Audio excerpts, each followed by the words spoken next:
Hey everyone, and welcome to Midlife, the search for meaning in the middle. I'm your host, Lisa Steadman, and today we're joined by Laurie Battalia. She is a leadership rebel, a system disruptor, a change catalyst, and CEO of Aligned at Work. Hey, Laurie. Hey, Lisa, it's so good to be here. Oh my gosh, I'm so glad you're here. Well, I so know. first, I believe in transparency. So I'm going to start by saying that I had the incredible honor of coaching Lori years ago when she launched Aligned at Work. We came up with Yes. the brand name and identity for her company, and it's still one of my favorites. And I remember it downloaded into me on a hike, which is where all my good ideas come from. So I was like, this is for Lori. I know it's for Lori. Yeah. Yeah. It was incredible. You did like a whole list brain dump because I had another title, another name for the company that I wanted to do, and somebody trademarked that thing while I wasn't looking. That's right. Oh my God, I forgot about that. So I had to detach from that and then get myself together and, be really able to look at the list. And of course, my husband Joe's a co-founder. So he and I were looking at it together and went, there it is. That's the Thank you. one. It's so good. And I feel like now more than ever, aligned at work is needed and necessary in the world. So could you walk us through what it means? Yeah. It started out meaning one thing and then people stack their own meanings on top of that. So when I dreamed it up and you had the divine download of the name and I had the divine download of the first model, which is now called the Align for Life model. At the time it was Aligned for Work, but Aligned at Work. But that was all about figuring out who you were inside. And part of that was your vocation. Matter of fact, when I would teach it, I would start with vocation because the middle part was called the fifth one was called spirit. And Mm, if you go back 10 plus years and you're talking to corporate people and you say spirit, it has a different, everybody stacks their own meanings on that. And so I ended up, creating that model, thinking it was about aligning yourself internally. And what it's evolved into is alignment for teams around a common, I want to say mission more than a common goal, but a common yes. mission. And that's an important distinction. Yes, yes. Because alignment of a goal is, yeah. But if you're aligned around a mission, and you can agree on what that mission is. And I've had teams that could not agree on what that mission is. Happens way too often. Very much, very much. It's more about that now, aligning teams, aligning yourself. Leaders, are they aligned personally with the leadership within and then with who the organization is? Because I'm guessing you, and I know I have had the experience where you are just not aligned with who that organization is. And you're like, oh, gee, but I get my health benefits and they pay Right? me and, why would I leave a perfectly good job? So Yes. all Yes. that. Yes. So I love this work and I love you are the perfect person to you and Joe and your team are the embodiment of this work and the messengers of this. But walk us through your own personal and professional journey of awakening to the importance of aligned. Yeah. When you and I started working together, or I should say when Joe and I and you started working together, you'd been referred by our common friend.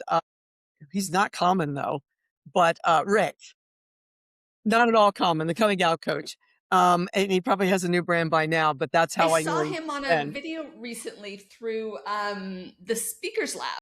Oh, that's awesome. Rick Clemens. Yes, And Rick so Rick Clemens. We Clemens was like, reconnected on that video like maybe a month ago. yeah, yeah, and he's an incredible human, and we were in coach school together, and so he introduced us. And so the evolution went something like this. I had had a bad boss experience at, we shall not name it, but a very large financial organization, and I was not yet ready to step out. It was the bottom of the recession, and I needed to get financially ready for what if. And so I ended up at another large financial institution. And when I left the first one, well, it was okay. There's 20 years of other stuff before that. But when I left that first one I was talking about, I was like, I am never working with those people again. So I wanted to be a life coach. And I've always helped people get through systems and around them and over them and all that. So I wanted to do that work. And Joe went to our training program with me just to try it out on round one. And he ended up certifying, and he's a relationship coach. So we're like, we could just bring this all together. So the evolution was Living the Dream Coaches. You helped us write our first website and all those things back in I the day. We're remember going back that. like quite 15 years, but a while. And then I ended up at that other large organization before I left, healed some of the wounds thanks to, like, the best boss I ever had. One of the best Nice. 2 I've ever had, because they run neck and neck, both women. Oh, I And, love that. basically when I walked out the door to that to start the business, I thought, "I can't let this leadership and team stuff behind. I have to do the thing that I'm here to do," which is, now I know it as heal organizations, because our Ooh, systems in organizations are so effed up, I can't even begin to say. And they beat people down, and when you're in it, you don't even know it. You don't realize yes. what it's doing It's to your just psyche. status quo. It's just the way it is. And then you don't leave because you think, well, I mean, I'm talking to my friends, they're all like that. So there is no hope out there. And I'm like, well, what if there were? What if there were? What if we could create leaders that actually cared about people? And 9 times out of 10, they did the right thing, because we're human and we won't always do the right thing. And we won't always know, we Yes, won't there are even know we're business not. objectives that we sometimes have to prioritize. Definitely. Definitely. So, yeah. So the evolution of who I was and then who that was, it unfolds as you sort of walk the path, because you think you know where you're going, but frankly, life happens and The sometimes it's not path what you thought it was reveals going to be. itself. Yeah. Yeah. And I was just So, talking to, I work with a healer every month. Her name is Jenny Lynn. And she and I were doing my monthly session this morning. And we mhm. were talking about how I've been talking to another friend also named Lisa, we were discussing numerology and energy, and I'm a Reiki master and all the things, and how we just need to like come out of the closet with that stuff and let people know right out of the box. So, when Lisa and I were talking, and then Jenny Lynn and I were talking, we were discussing numerology and how this year is an ending year and next year is a beginning year. So there's like a 9-year cycle. I hope so. My God, me too. I'm ready for a new beginning. So we were talking about, and I said, I believe in that. And I needed to prove to myself, like, well, then let's go back to when the last beginning year was. And I realized that it was 2017. It was the first year that I made a profit in the business. I stopped making $24,000 a year on it when I'd left a 6-figure salary. Right. I got it where I wanted it and on an upward trajectory. And that's when I wrote the leadership program that I still have as the basis of some of the work that we do, not all of it, but some of it. And yeah, there was a lot of new beginnings for me there in 2017. So why not leave that shit behind, what we're going through right Mm, now? Because all the systems are disrupted. And you and I, and a lot of people listening to this, are here to be the disruptors, to rebuild them new. So yes. I love this. And also letting it go, but also honoring what it's been, honoring the cycle of it. And that's an incredible journey. And I love that you shared that. And things are shifting. The ground is shaking. We need newness. We need change. yes. So, specifically in this era, and as we're entering a beginning, 2026 soon, how does Aligned It work? How does your team, how do you work with executives, leaders, and teams to create this change, to create these shifts? Yeah. We are in a time when people need to get very clear on what their values are, how they believe they need to show up in the world, and how they want to affect the lives of not just the people working for them and with them, but that ripple effect that goes out. So if I'm having trauma at work, it's not like I can just like drop that off and like be all cool and Perfect happy at when I get home. home. Right. Yeah. Right. Right. It's just It not, follows. trust follows. It really does. It really does. You don't wanna kick the puppy or the cat or anything like that. You don't wanna yell at your kids. You find your temper is short and all those kinds of things. Right. So I think that when we go in, we look for organizations that kind of get it to start with. Because one thing another coach, Angelique Brewer, said years ago was, "Stop trying to convert the unconverted." And I had spent my life trying to convert the unconverted. She's like, "Preach to the choir." So a lot of times people That's good believe. advice. Right. They believe the thing, but they don't know how to get there. So we basically walk them through, okay, what is your vision for this? What are your values? And what is that greater purpose that you're here to serve? What's that mission that you're here to do? And then based on that, now let's put this over here. Now, what are we doing? And does that align with who you are and what you believe in? Right. So does that have to do with, like, let's say it's an executive at a company or a CEO. How do you align personal and professional mission? Or like talk me through that journey, because there's always a company mission, but leaders have their own mission too, and sometimes they align and sometimes they don't. So how do you find your way with that? Yeah, I think it's a lot of reflection, and I think that a lot of times leaders don't know how important that is. So leaders really need that reflection time. I try to build that into if we do classes with somebody or we do a 1 day or 2 day alignment kind of session. I want to build in that reflection time because it's something I didn't know about till I was in my 40s and I worked with someone who was an executive coach and she was like, you know, here's the here's the secret. And I find myself doing that now with my team is younger than I am and out there and in different generations and they're like go go go go go and I'm like, Yeah. yes. And how are we going to shift our thinking? How are we going to get ourselves in alignment with a whole group of people? And so we try to build that reflection in there. So when you talk about aligning myself and my values to the organization, what does it feel like to work there?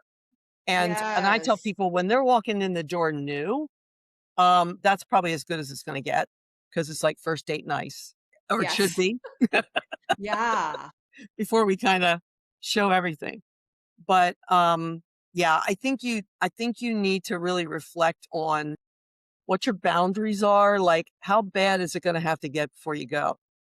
And if it is that bad, one of the problems I had was I have money fears. I'm sure there's a past life out there where I lost it all and they ate all my food because I carry emergency food when we travel. Interesting. Okay, so this goes deep. I so Yeah. relate. Yes. Yeah. Yeah. So I feel like somebody took all my money, somebody took all my food somewhere along the line because I have this unnatural fear of that.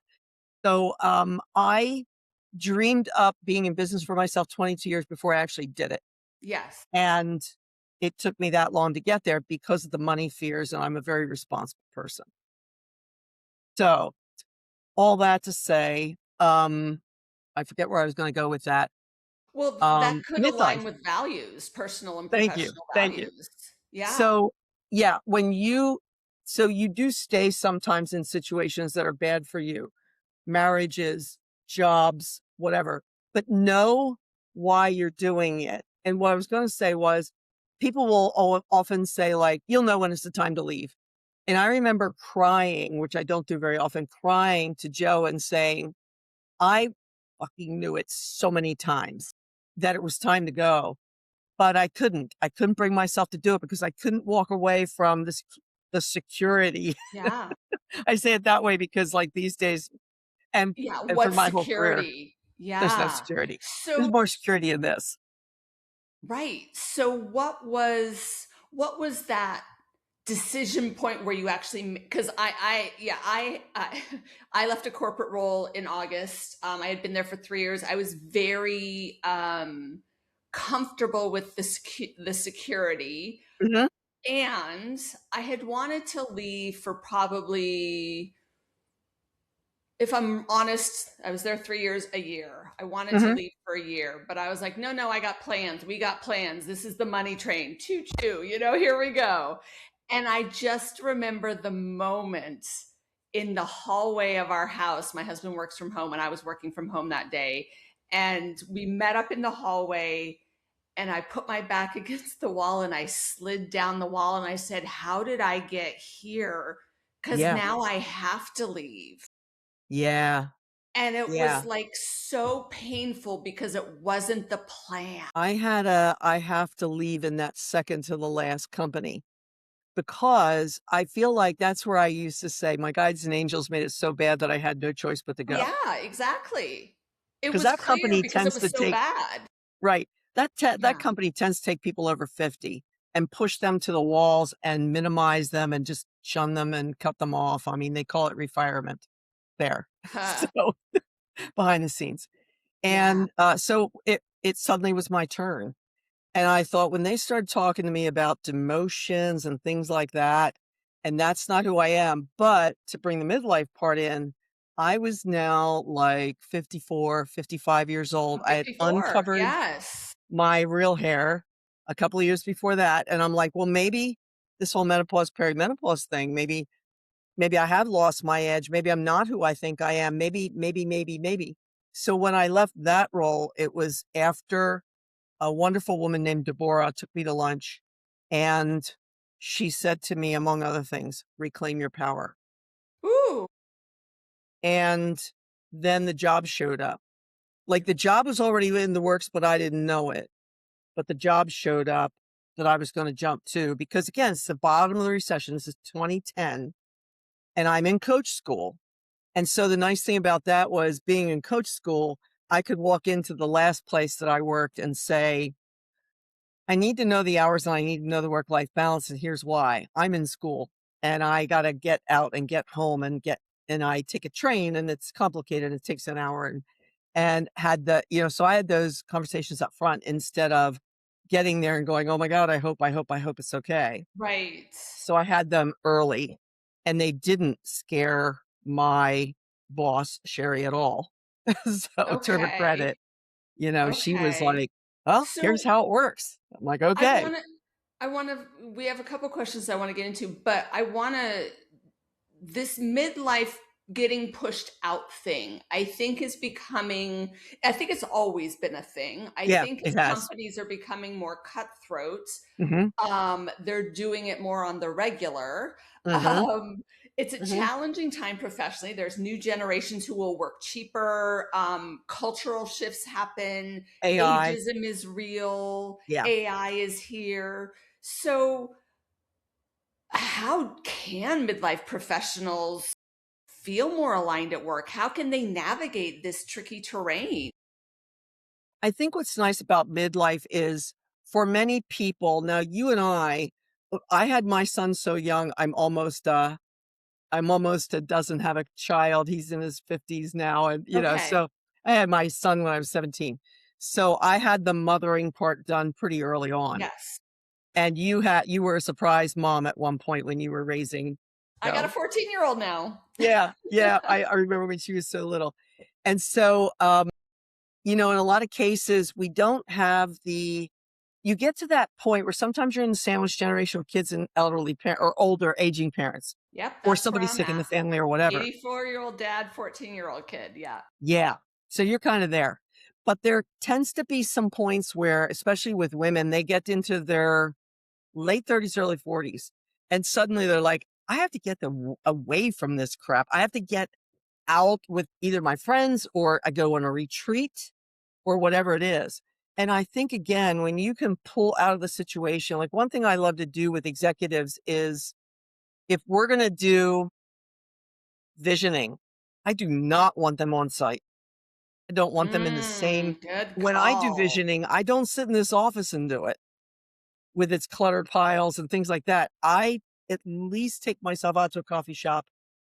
And ideally, I live adjacent to the Salt River Pima Indian community.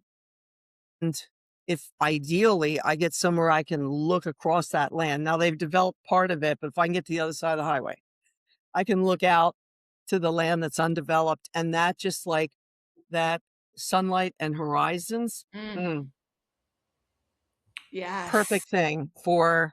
just letting your mind go and sinking into yourself and figuring out what you want next. So when you're talking about visioning, someone's mid-career, they're midlife, maybe they're going to stay at the company they're at, maybe they're going to go do their own thing, maybe they're going to go to another job. What are some important things for them to think about as they're in this visioning exercise? It's a number of ways you can do it. The first very impactful one that I ever participated in was a friend. She just passed away recently, Karen Lawson, Dr. Karen Lawson. Oh, I'm Back in, sorry for your yeah, loss. yeah. I had lost touch with her, but I just saw it on, thank God for social media because you get to know things that you wouldn't normally know. Yeah. Breast cancer. So she was a fabulous woman and such a mentor to me. And she was speaking at a women bankers state conference. And she said, we're going to do a visioning exercise. And I want you to close your eyes. And it's 10 years from now. And I'd like you to create your perfect life in that vision. Life, work, all the pieces of it, relationships, sort of, it's a guided meditation, really. And she asked us to sit with that and think about who was there, where were we, what were we doing, who were we being, all those kinds of things. And it was the first time that I could not see my ex-husband in the picture. Oh, So wow. I'm always like, be careful with those visioning exercises because if you've been avoiding something, eh, It shows up. maybe it's not going to stay avoided.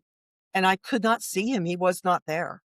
And that was the beginning of the end. It was probably about 3 years before I consciously got there. And a lot of things had to happen. But Sure. that visioning exercise was really powerful. Just doing that, it's 10 years and 10 years is long enough now that like it's out there. We say Right. 1 year, 5 years, people tend to get into the here and Yeah. now, but Yeah. yeah, so that's an easy way to do it. And then there are a number of visioning. People can get in touch with me and I can tell them different visioning activities, but that's a really simple one. I just ran into another one that I had experienced before, but the write your obituary. So Ooh, let's pretend you get to be 100 or whatever. And what do you want people to say about you in that damn. obituary? And sometimes, and it's a journaling, like take yourself off somewhere and ignore everybody else. And just, what do you want people to say in there about you? And so let's say you've never left your hometown and you're like, she was a world traveler and she did this and she did that. And all of a sudden it's like, oh, Yes, well, how there's do a I get there big from here? missing piece.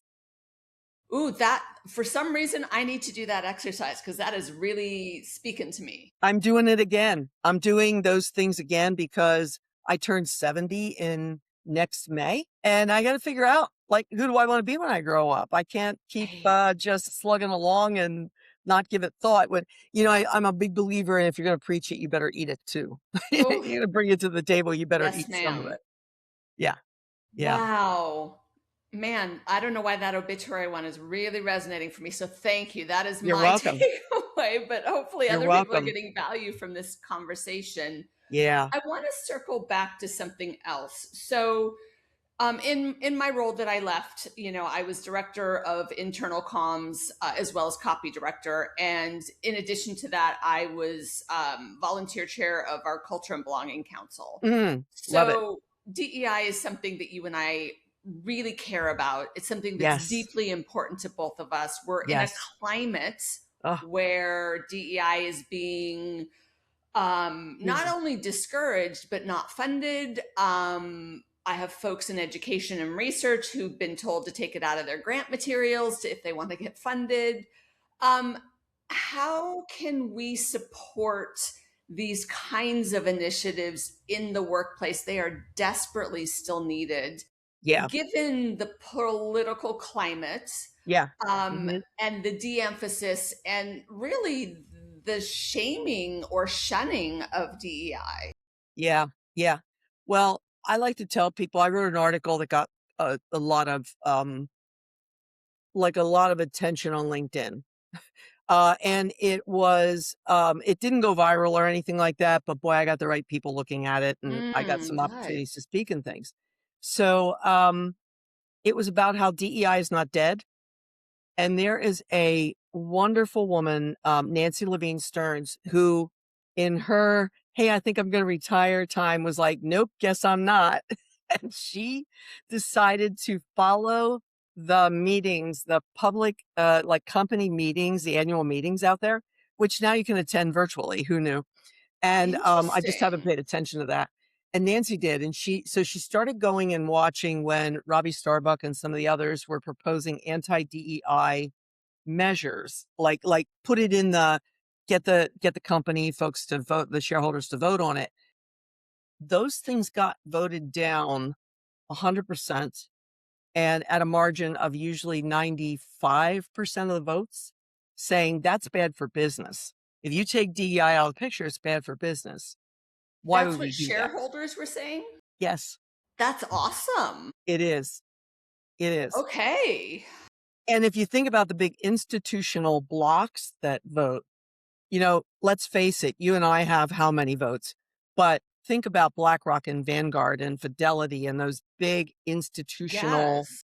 like they vote trillions now of dollars Right. of stock, but billions of dollars for any one company probably. And if they use their powers for good, we're fine. And so far they are. And if Gives me they hope. don't, then the other side, if there is a side, wins. But Yeah. what I tell people is it's not dead. Follow Nancy. She has a website called Impact Devise. So she made that up, I guess, Love that. impactdevise.org. And Okay. now she has like magnetized schools to have their students doing the research. And then people like me that are either in retirement or near retirement who are like, I'm not letting this happen. Yeah. They're out there doing the legwork. Her husband built a website, and impactadvise.org is where people should go if they want to see what jobs are being posted in DEI Okay. and culture and belonging. Yep. Um, what's good, and she has a job of the day, and she calls it like she sees it. So what she did just today was put out there, I wanted to post this job of the day from McDonald's, but I wonder why McDonald's had our current president come speak at this thing and blah blah blah blah. And she put up a video of it or something that was I think it was like 9 lies he told or something. Nine. It wasn't flattering. I did not watch it yet, but she's really following it, and so are some of the others. So I believe in following the people who are out there doing the activist work and watching that rather than the other. Because if we Okay. convince ourselves it's dead, we Yes. preemptively remove things. Yes. I still tell people I do it, but our website, we had a lot of training on that website page, and I was like, that's not really what we're being asked to do. We're being asked to come in and help executives or teams that do that work to get clarity on how they can continue to create environments. I mean, one of the things I say about Aligned at Work is we work with forward-thinking leaders that want to create organizations where people actually want to work. So that being the case, Love that. you can't rip DEI out of that. Great leaders are not taking away DEI. And I don't know that we've had anything illegal going on in DEI or that would be perceived as illegal for decades. So Okay. I'm not sure This is what good that's to all hear. about. This is heartening. Yeah, I it is. know. So, my husband and I, we have friends who are, my husband's 5 years younger than I am. I'm 54, so he's 49, and they're 5 years older than us. So we have conversations with some friends in research and education. And, Yeah, we always end up inevitably over the first round of cocktails, what's the retirement date looking like? right. And this year for the first time, because they've always said we love our work so we don't have a Yeah, plan to retire yet, yep, and this is the first year they've said, well, funding got cut for her right. and my research is going this way, and it makes it so real Yes, it It's like, does. so it stops It does. being propaganda or the rumor mill, and you start to see how it's impacting people on the ground. It And so absolutely I'm is. glad to hear this. This is heartening. Yeah. Yeah, it's a both and. Like, that stuff is Yes. going on, Yes. and don't let them get you down. Yes. Because if we preemptively opt out, like, make them force it. Yeah, exactly. And even Exactly. then, you're taking away the language of it and things like that, but you don't have to take away. I mean, I've been one of those leaders, and that place that I mentioned that sort of pushed me to the door. Um, I tended to never want to be in one of those big call centers or anything like that because they have a lot of rules, and one leader can't make exceptions because then Mm, over here they see it and they're like, well, they came in late. Why can't I? And chaos reigns. right. So, so I never wanted to be in that space, but I've always had smaller, like, teams of professionals, usually in learning and development or leadership development. And for them, I can usually get away with treating them like human beings. And even at that organization, when Joe went in for what we thought was going to be having a stent put in, and turned out to be triple bypass the year we were going to get married, Ooh. my boss, Will Boss, said to me, "Keep just go do what you need to do," which was against policy per se, or I would have had to rack him and stack him and make sure and he's like, "You built your team so that it backs you up and you back them up. You're doing it the way you're supposed to, and just go." And he Yes. said, if you want to check in at night on things, but they're keeping things running, have them call you if. But he was in the hospital for a good week, and then at home, and we moved him right into my place because I was close to where I worked, and he never left after that. And then we got married later that year, so um, we We moved him. see his grand plan. Right. You know him. He's like, I want it all. I love it. I love it. Yeah. So, some things naturally shift midlife, like energy, like Mhm. leadership style. What have you seen in midlife when it comes to leaders and how they navigate or how you help them navigate those energy and leadership shifts? It's hard when you get into your 40s and your 50s. You still think mentally you're in your 20s, and and your body's like, "Oh, sit down." Yeah, slow down, girl. About to get real. And I think that it's one of those times, probably the first time that you really have to get serious about your health if you're going to do it. Because some people don't. They don't take the lesson. They keep eating the same amount of food. I should talk right now because I'm in cortisol. I'm like, so is there a chip here I can have? Yeah, yeah. If Yeah, there right. aren't, I'll be back. So I am at that point of, okay, I got to get serious about it again. The good thing that birthday's coming because that will motivate me to stay on the track. But I think you have to really get serious about your health because when you Yes. look around you, you'll see people who are in such severe burnout that, it's interesting. One of the places I worked had a lot of cancer, breast cancer for the women and brain cancer for the men. And There is no accident there. Like, it's right. so unfortunate. Oh my God, and more. And then the other place that I worked had a lot of gastro stuff going on. No accident there. And I'm like, well, I've read, what's her name? Louise Hay. Yeah, Louise Yes. Hay. I've read Yes. the spiritual reasons for why things happen, and I've drawn my own conclusions Yeah. about that. But honestly, your body will crap out on you at some point, or you will just live a life that's less than vibrant if you Oh, keep that's a up the great way to nonsense say you were it. trying to do in your 20s and 30s.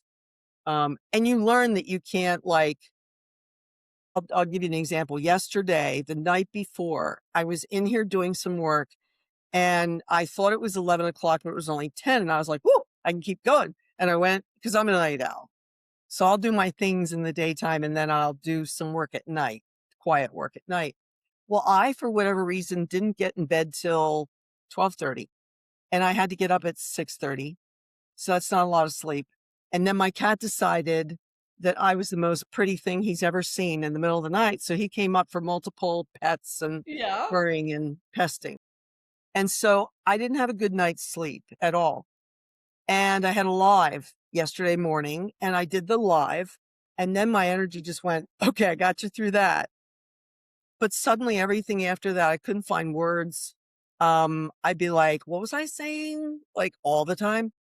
And I was Yes. supposed to go to a networking event last night, and I ended up going to a restaurant with Joe in the same complex. I actually waved to a couple people. I'm sure they were like, I thought she was, didn't I see her? And I said to him, I can't go network tonight because I have no brain power You left. have nothing left. I have And nothing. it's so important to honor that rather than push through, because in our 20s and 30s and maybe even the 40s, you can push through. But once Yeah. 50 hits, forget it. Yeah. And it just goes from there. Now, I'm fortunate that I was born from a very energetic mom, and I have inherited that from her. It's awesome. So, but I am noticing more than ever, and especially since I sit on a very good ergonomic chair, and I'm going to go this afternoon to my coach that does dynamic mobility and keeps me moving and level and all that. If Yes. I don't do that maintenance, I, I can't move. And my Yeah, feet maintenance cramp, is my hips are key. tight. I can't move. Yeah. All of this is so important. So, you know, I heard many years ago, like, make sure, like, to like mobility and balance, right? Like, focus on your Yes. mobility and balance as you get older. And Yes. a year ago, my sister, who's 18 months, 19 months older than I am, was walking her dog one morning, fell, and broke her ankle. So easy to do. She is going in for her third surgery next week. It has been a year of lack of mobility. And and she said to me when I went to visit her in the hospital last Christmas, she said, I hope this is my wake up call. And I looked at her and I said, I hope it is too. And Yeah. it has Yeah. been a lesson for me. And no matter how busy I am, do that 15 minutes of yoga that you do on YouTube. You don't even have to leave your house. Right. And it within that 15 Right. minutes, there is a balance exercise, you know, like Yeah. do the things that we convince ourselves we'll get to on the You'll good get to days, it. but not the everydays, Right. because they're critical to us staying, to your point, limber, mobile, agile, all the Yes. things. Yeah. I've noticed that if I have a full day, and I don't do a lot of delivery anymore, but for certain clients I do. And if I have a full day on my feet, even if I'm sitting down and I'm alternating, I have such bad feet from years on heels. Yeah, Like, note, so ladies, cruel. Yeah, those just stop years. it. Yeah, just stop it. I've given Yeah, up. they're I don't pretty. even bother with heels. I I don't mean, like either. maybe that much, but like that's rare. I don't own them anymore because my feet are like, no, you won't. And by the way, we need a very wide, high toe box, or you Yes. know what's going to happen, Laurie. And when you get like stand straight up in the middle of the night with cramps where your feet are doing crazy things, and that's what happens to me. I need like 2 recovery days if I'm out for a full day, even a half day. I need a recovery day afterwards where I'm like, wow, I need to go get a massage, and I need to go to my, movement person, and which is one and the It's same. And important to honor that oh, rather man, than, shame and blame like, like we could, right. like I will literally go to the chiropractor and he'll say, "What brought you in today?" And I'm like, "Wore heels yesterday or crossed my legs for 2 hours at an event." Like it's the stupid little shit. Right. I And he's twisted my in a age. chair watching a Yeah. speaker, and 3 weeks later, I can still feel, stuff like Yeah, that is crazy. it's so Oh, real and so humbling, and what a gift. Like we get to pay more yeah. attention. Yeah. We get to choose how we respond to things. We can tune it out or we can tune in. We can make Yes. healthy choices or we can make choices that don't support Right. our health and then we Right. pay for it later. You will. Um, all the things. So what's one, aches and pains and all the things aside, what's one of your favorite things about midlife? Oh, finally, in my 60s, people stopped either telling me overtly or covertly to shut up and sit down. That stopped? I love It that. stopped. It stopped. I like to call it my old white lady privilege, Oh, I want some old white lady privilege. right? So Okay. there's a certain part that goes with old lady privilege, and then there's times I've especially the deeper I've gone into DEI work, I'm like, that's old white Yes. lady privilege. My friends the same age may not get the same, you know, I Yeah. never, if I'm walking out, okay, I'm going to admit this. If I'm walking out of Walmart, I don't go often, but that's where my Joe shops. So when he gets sick, I got to go get the things. Well, when I'm walking out of there, do you think I've ever showed any time recently with this hair? I never, I go like this and they go, somebody Yeah. else will stop. You don't have to show your receipt. Right. Right. Yeah. And so I use that old white lady privilege to try to speak truth to power. And I Mhm. try to, like, my wake up call lives are for people who have big missions, who may or may not have an audience. They might have an audience. I had Nancy Levine Stearns on, or they may not. And I try to give people who are different races, different religions, all the things, all the different Yes. um, intersectionality, all the different ways we Yes. identify Yes. ourselves. I try to give them voice if they don't have voice, or if I think they're a really good example for, and we try to follow the um, diversity months. Like, I'm going to have somebody on that really knows about mentoring both ways, the reverse mentoring and the mentoring that you get from two different people. Yes. Um, going to do that in January.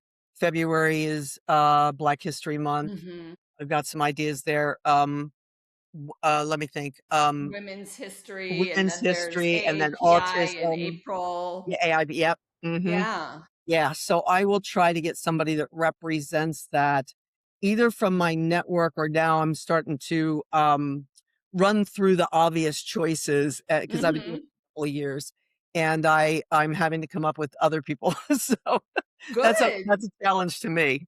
Like, who Yeah, do I really want to talk to? I was at a really beautiful, fascinating event last night at the Writers Guild. It was Muslim representation in the media plus, and there was an add-on to it, how AI is creating more unconscious bias. So Yes. it was two of my Yes. favorite topics. I attend a lot of things about Muslim representation because I write about it in Yeah. scripted projects, but I also lived in Saudi Arabia. So, people can look at me and say, "Oh, privileged white lady." They don't Right. understand my Right. cultural background. Right. But also my experience with AI is, I'm a writer, so I can write myself, but I was working on a PowerPoint presentation. So I was working with AI on the images. Yes. And anytime I asked for a people image, I got a white person. And so Yeah. I literally had to be like, could you You have to make tell this it. person mixed race? Could you make this person over 40? Could you make this person have some wrinkles? Could you make this person diverse? Give me somebody And not non-binary, yes, and and exactly, that was another one. yep. So the conversation last night was really fascinating because while there have been so many strides, and this was specific to the entertainment industry in representing Muslim culture, deli boys, Muslim matchmakers, like, these shows have come out that really are more Mm. representative of a tapestry. Yes, which is what When our world AI is. starts inserting itself into the conversation and you say, show me a Muslim praying, and this was an example they gave last night, AI doesn't know what it looks like. So it gives you an example of what it thinks it looks like from what it's curating, but it's not showing them praying in the right direction. It's not showing them praying right next to each other. It's not showing them praying. Like, there were so many Yeah. inconsistencies that someone who doesn't know wouldn't know that was inaccurate. So Yes. I love this conversation, and I think, like, as shitty as privilege is, it's important to use our privilege to You have shine to a use it. light. You have to use it to elevate other people. You have to use it to get the word out there. I spoke at our Scottsdale council meeting in the beginning, because in the beginning of the year, and they did what they did anyway. They wanted to remove all DEI references and whatnot. Okay. And they did. But 250 of us showed up to speak and to stand in that room. Well, standing room only. I stood all night. I paid for that, by the way, Yeah. standing all night. Yeah. But they told us we'd have 3 minutes to speak. They cut it to 1 minute. My friend looked at my script. She was going to speak. She looked at my script and she said, I'm going to give you my minute because you could do that. And she went over and told him. So I had 2 minutes to make my point. And I got quoted on TV and I got quoted in article, or I got shown on TV and quoted in articles and things like that because I said, I don't care if somebody voted for you, voted for somebody else, or didn't vote at all. You're here to do the job of the people and do the Yes. job. And if you think there's a problem, investigate, don't react. And they voted it down. They voted it the way they intended to coming in, but they had about 1,000 emails to go through. They had a bunch of us there speaking that night. There were 250 people in the room and more watching. And then I wrote a 4-part articles about it for LinkedIn, like what could make me come out of my nice, lovely house and go stand and talk. It was the most nervous I was walking up to a podium, and I don't even Wow. know how. Yeah, it was, and there's a Good for countdown clock. you. Yeah. We have to shine lights wherever we can. Yes. Yeah, I so Yeah. appreciate this conversation. Thank Mm. you. All right, last question before we wrap up. For someone who's arrived midlife, wakes up, looks around, and goes, oh shit, I'm not prepared. Yes. What does a rebel like you have to share with them that will welcome them and usher them in? Yes. So here's the thing. We really have to normalize talking about perimenopause, menopause for women and for men and for everybody that's somewhere in between. You have to know this is coming. And it happens to men too, but differently.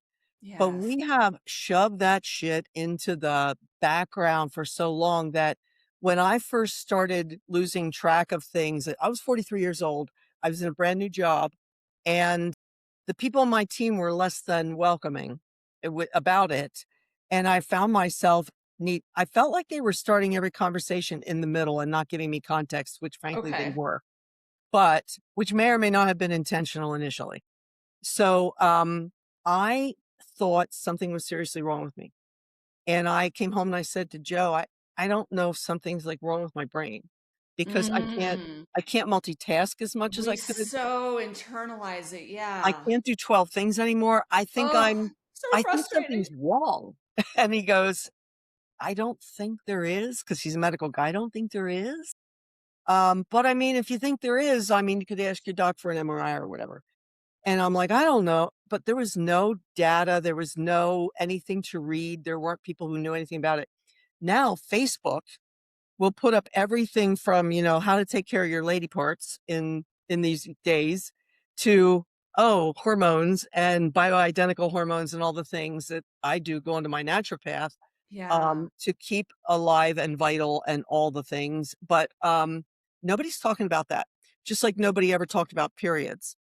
And we need to Right. normalize women's bodily functions and acknowledge them for what they are. And men who are with women or women who are with women who are going through it, there's going to be moments when she just looks at you and you are pissing her off standing there.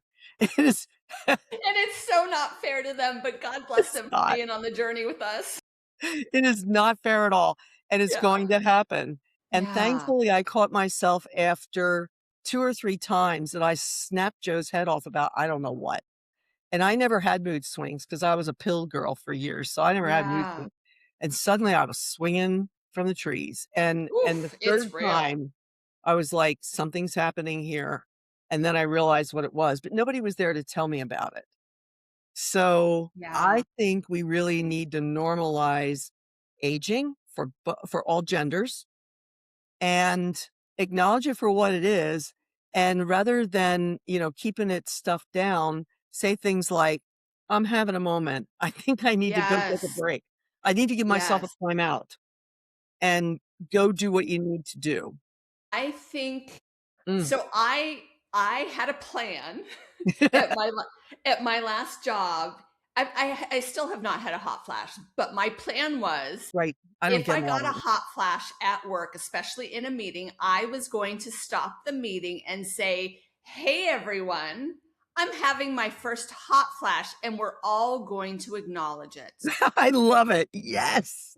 because Yes. I wouldn't want another woman in that room not acknowledging her own hot flash. And I've been in those rooms where the fans start going, Yeah. and I've paused and said, "Do you need a minute, or how can I support you?" Yes. Because we're Yeah. not set up in corporate. And my other thing, oh God, this is hilarious. So my last company, the CEO was a man. It was an aesthetics company, so very image conscious. And I showed up my first week and walked into a national sales meeting of tall, skinny blondes with fake boobs, and I was like, "This is my nightmare." But I was like, "Lisa, you are here for a reason. Model you, be Right. you," and that changed the culture at the company, and I'm very grateful for that.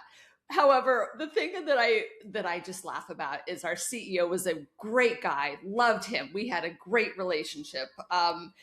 And twice I really tried to get him in conversation about supporting women in menopause. And twice he walked away from those conversations. And I was like, Yeah. "I'll get you eventually." Yeah. Yeah.